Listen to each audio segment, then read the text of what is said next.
दोस्तों, आज के समय में हम जब भी अपना घर बना रहे हैं, जब भी हम अपना ऑफिस, फैक्ट्री, शॉप या कोई भी बिल्डिंग बना रहे हैं जहां पर हमने काम करना है, वो हम कभी भी ये नहीं देखते उस जमीन की, उस धरा की, उस धरती की एनर्जी क्या है। यदि आप गलत एनर्जी के अंदर घर बना लोगे, उस जा आपने नेगेटिव एनर्जी बना ही ली है तो उसका आप उपाय नहीं करोगे तो आपको बहुत सारे दुखों को देखना पड़ेगा, बहुत सारे धन हानि को देखना पड़ेगा, बहुत सारे रिलेशन खराब होते देखोगे और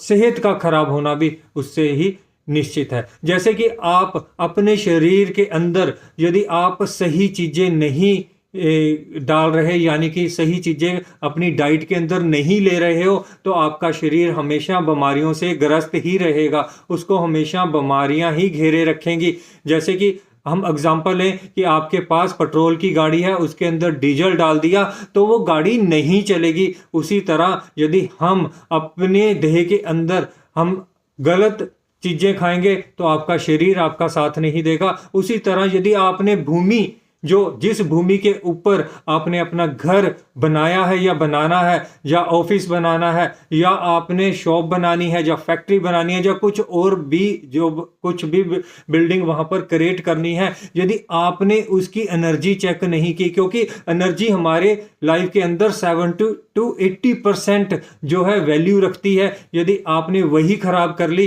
तो आपका जीवन वहां पर दुश्वार ही रहेगा, आपकी लाइफ के अंदर परेशानियां ही रहेंगी, आपको धन हानि ही देखनी पड़ेगी, धन की कमी को ही देखना पड़ेगा, आप जो है हमेशा वहां पर बीमार ही रहोगे और आपके रिलेशन भी अच्छे नहीं बन सकते, क्योंकि वो भूमि यदि वहां की जो एनर्जी है वो नेगेटिव रहेगी तो आपको वो नेगेटिविटी ही देगी, आपके अंदर किसी तरह की भी पॉजिटिविटी नहीं आने देगी। तो आपको उसकी एनर्जी जांचनी है तो आप कैसे जांच सकते हो? तो आप या तो किसी अच्छे वास्तु वाले को ले आइए और उसकी एनर्जी को चेक कराइए, और या फिर आप जो है स्वर्ग के माध्यम से भी एनर्जी को चेक कर सकते हो, या फिर आप कॉपर रोड से भी उसकी एनर्जी चेक कर सकते हो। हाँ, अब बात आती है यदि वहां की एनर्जी खराब ही है तो क्या उपाय करने चाहिए। जब भी आप अपने घर से बाहर निकलें तो आप अपने दहलीज पर नमक डाल के जाइए,